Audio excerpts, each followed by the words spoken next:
여러분 반갑습니다. 꿈을 이루는 마음공부 마스터 문훈식 소장입니다. 오늘은 내 자신이 얼마나 무한한 가능성의 덩어리인지, 그래서 늘 가장 큰 꿈을 품어야 한다는 이야기를 전할게요.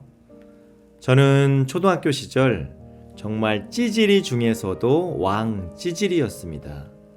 선생님께 화장실 가고 싶다는 이야기를 못해서 교실에서 오줌을 2번이나 쌌어요. 그보다 더 큰 실수, 테러를 저지르기도 했죠. 아무리 말을 하고 싶어도 도저히 입 밖으로 나오지 않았어요. 속으로는 몇 번이나 선생님, 화장실 가고 싶어요를 외쳤지만 끝내 목소리를 낼 수 없었고, 그 사이 일을 저질러 버린 것이죠. 이렇게 수줍음이 많고 숙기가 없는 쑥맥짓은 고등학생이 될 때까지 나를 따라다녔습니다. 초등학교 5학년 때는 음악 실기시험으로 노래를 불렀는데 저는 열심히 불렀다고 생각했거든요. 그런데 선생님은 냉랭한 표정으로 이렇게 말씀하셨습니다. 너는 왜 소리를 안 내? 빵점! 노래 실기시험을 마음속으로만 불렀지 입 밖으로 소리조차 내지 못했던 것입니다.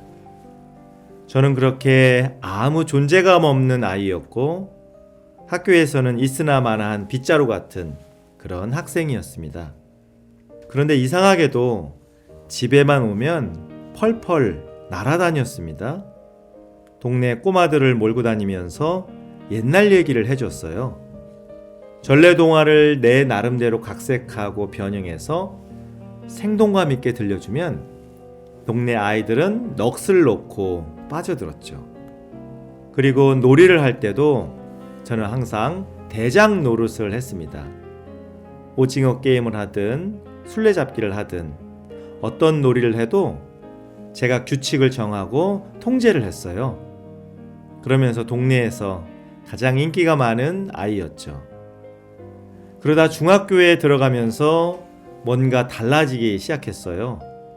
아니, 더 진실하게 말하면 내가 스스로의 변화를 선택한 것입니다. 그래서 어떤 것도 적극적으로 나섰고요. 학교를 대표하는 합창단의 지휘자로 뽑히기도 했습니다.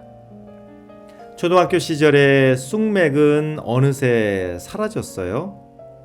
합창단 지휘를 하면서 여러 대회에 나가 상도 탔죠. 그리고 고등학교 시절엔 학생 기자는 물론 여러 가지 큰 감투를 쓰기도 했습니다. 물론 그때까지도 쑥맥이고 내향적인 성향은 그대로 가지고 있었어요.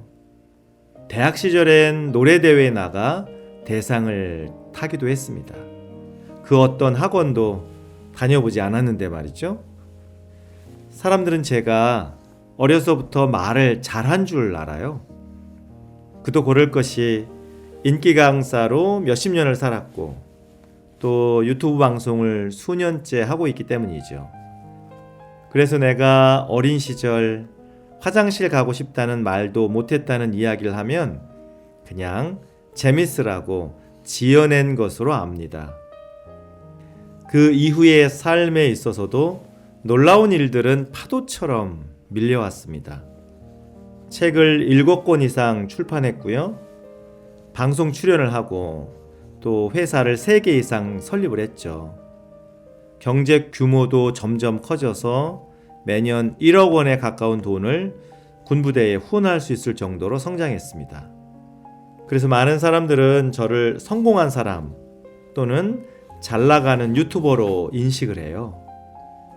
그런데 이런 모든 과정에 단 하나의 핵심 단어가 있습니다. 그것은 바로 무한 가능성입니다. 초등학교 시절 화장실 가고 싶다는 말을 못했다는 것은 그 시절의 그런 현상에 불과합니다. 즉, 나의 존재 자체가 말을 못하고 찌질하고 모질이가 아니라 그 시절, 그 순간 그런 현상을 경험했을 뿐이죠. 저는 가난도 마찬가지라고 바라봅니다. 초등학생 시절 연탄가스를 들이마셨거든요. 그래서 기절을 하고 사경을 헤매었지만 저는 병원에 갈 수가 없었어요. 집이 너무 가난했기 때문이죠. 학교에 가지고 갈 준비물을 사야 하는데 집에 단돈 200원이 없어서 반나절을 울었던 적도 있었습니다. 그런데 그것은 현상입니다. 내가 또는 내 인생 자체가 그런 것이 아니라 그 시절, 그 순간 그런 현상을 경험한 것 뿐입니다. 그렇기 때문에 나에게는 언제나 또 어디서나 무한 가능성이 그 현상들 밑에 숨어 있었죠. 우주는 우리가 이 세상에 존재하는 그 순간, 생명이라는 선물을 받고 나오는 그 찰나에 두 가지의 위대한 축복을 주었습니다. 첫째는 그 어떤 것도 이루고 드러내고 할 수 있는 무한 가능성이에요. 둘째는 그 무한 가능성을 성취하고 만들어낼 수 있는 창조 권능입니다. 그 중에 무한 가능성은 그야말로 그 어떤 한계도 없는 절대의 기회를 말합니다. 내가 무엇을 원하고 바라고 뜻하든 다 성취하고 이룰 수 있는 기회를 의미합니다. 모든 사람들은 이렇게 제한이 없이 그야말로 우주만큼의 가능성을 원래 갖고 태어나죠. 그런데 안타깝게도 경험이라는 현상을 겪으면서 그 가능성을 잊어버리고 포기합니다. 그리고 현실에 지배당하면서 하루하루 문제를 해결하는데 급급하게 살아가죠. 그런데 그런 상황에서도 무한 가능성은 그대로 살아있습니다. 우주를 창조하고도 남을 기회와 힘, 그리고 열정이 우리의 깊은 의식 속에 숨어 있는 것이죠. 마치 황금 덩어리를 걸레로 둘둘 말아 놓았다고 합시다. 그래서 겉으로 보기엔 그냥 더러운 걸레 덩어리죠. 그런데 걸레로 금덩어리를 감싸 놓았다고 해서 금덩어리가 걸레가 되는 것은 아닙니다. 겉에서 보기에 그냥 걸레 덩어리로 보일 뿐, 더러운 걸레를 벗겨내면 언제든 금덩어리는 드러나고 황금빛이 찬란하게 빛납니다. 진정한 시크릿, 끌어당김은 바로 이 무한 가능성을 찾는 과정이에요. 끌어당김도 그 어떤 창조도 돈이나 연인이나 지금 내가 원하는 것들을 단순하게 성취하는 것이 아닙니다. 내가 원래 가지고 있던 무한 가능성을 되살리는 겁니다. 그런데 처음부터 무한 가능성을 찾는다는 게 막연하고 어색하잖아요. 그래서 돈이나 사람, 작은 기회 등을 끌어당겨 보는 겁니다. 그런 경험을 반복하다 보면 자신의 무한 가능성에 관심을 갖기 때문이죠. 그럼 어떻게 무한 가능성을 찾고 드러낼 수 있을까요? 첫 번째는 무한 가능성의 존재를 믿어야 합니다. 아직 발견하지 못한 상태에서는 믿음으로 접근하는 것이 유일한 길입니다. 그렇구나. 우주님이 나에게도 무한한 가능성을 주셨구나. 아직 내가 다 발견하지는 못했지만 그래도 분명히 나의 의식 속에 존재하고 있구나. 이 생각을 많이 하면 됩니다.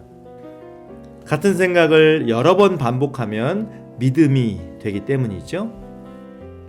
두 번째는 무한 가능성을 모셔야 합니다. 절에 다니는 불자는 부처님을 마음에 모시죠. 교회에 다니는 기독교인들은 하나님을 마음에 모시고 삽니다.